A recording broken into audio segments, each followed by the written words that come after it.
ඔගොල්ලෝ හැමෝටම ඉතින් අදත් අපිව ලෝකෙ කොහෙද තැනක අතැරලා තියෙනවා. අපි ඉක්මනට බලමු විනාඩි 3ක් ඇතුළත මේ කොහෙද කියලා හොයාගන්න.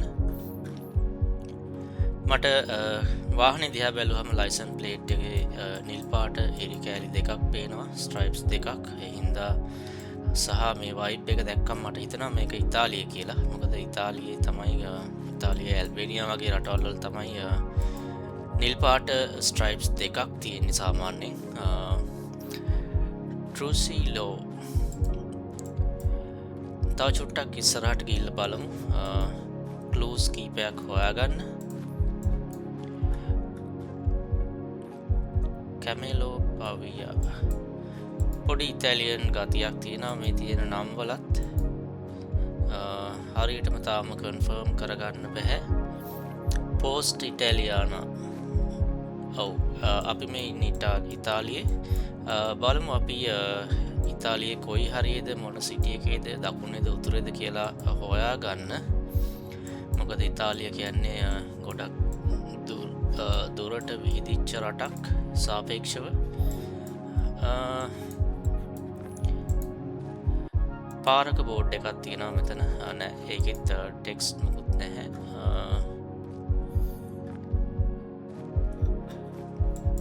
මේ පැත්තට ගිහිල්ලා නම් අපිට විශේෂ දෙයක් හොයාගන්න බැරි වෙයි වගේ. අපි ආයෙත් පටන් ගන්න තැනට ගිහිල්ලා පාරේ අනිත් පැත්තට ගිහිල්ලා බලමු. මං කලින් ආවේ මේ පැත්තට.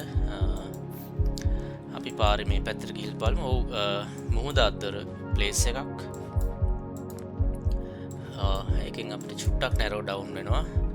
කාසා ඩි ස්පිරිචුවාලියා හොටෙල් එක නමක් ගහලා තියෙනවා.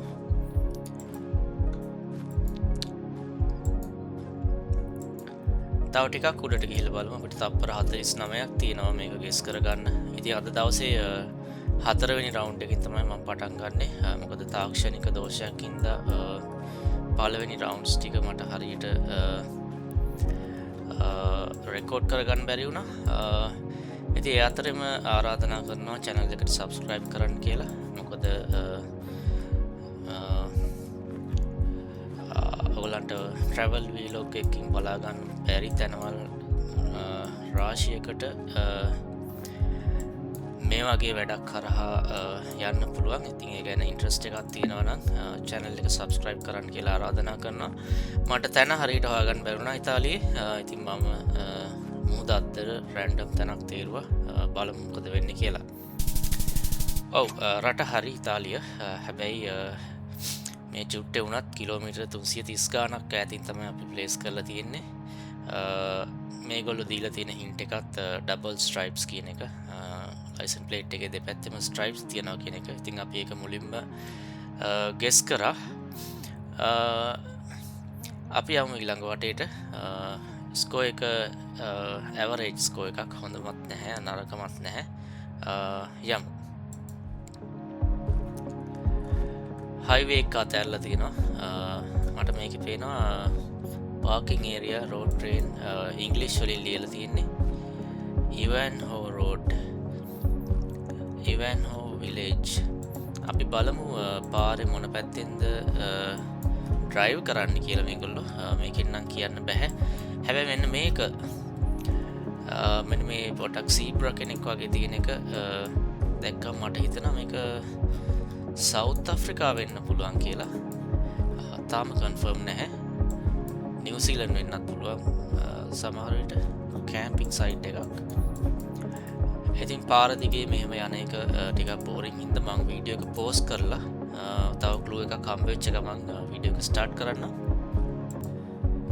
මෙන්න මෙහෙම බෝඩ් එකක් හම්බුණා මට ඇවිදිද්දි. සහ කිලෝමීටර් 90යි මැක්සිමම් ස්පීඩ් එක කියලාත් ගහලා තිබුණා. ඉතින් මයිල්ස් නෙවෙයි කිලෝමීටර්ස් තියෙන රටක් හින්දා සවුත් අප්‍රිකාවට ඒක ගැලපෙනවා. සහ කොළපාට බෝඩ්ස් වල තමයි ගම්වල නම් සිටිස් වල නම් ගහලා තියෙන්නේ. හින්දා ඒකත් ගැලපෙනවා. වාහන පදින්නේ, වාහන ඩ්‍රයිව් කරන්නේ පාරේ වම් පැත්තෙන්. ඒකත් සවුත් අප්‍රිකා වලට ගැලපෙනවා. හැබැයි මට තාමත් මැප් එකේ චුට්ටක් බැලුවට හරියටම හොයාගන්න බැරුණා මේ කියන නම. තාමත් හිතන් ඉන්න මේක සවුත් අප්‍රිකා හරි නැත්තං ඔස්ට්‍රේලියා නිවසිලන් දෙකින් එකක් වෙන්න පුළුවන් කියලා.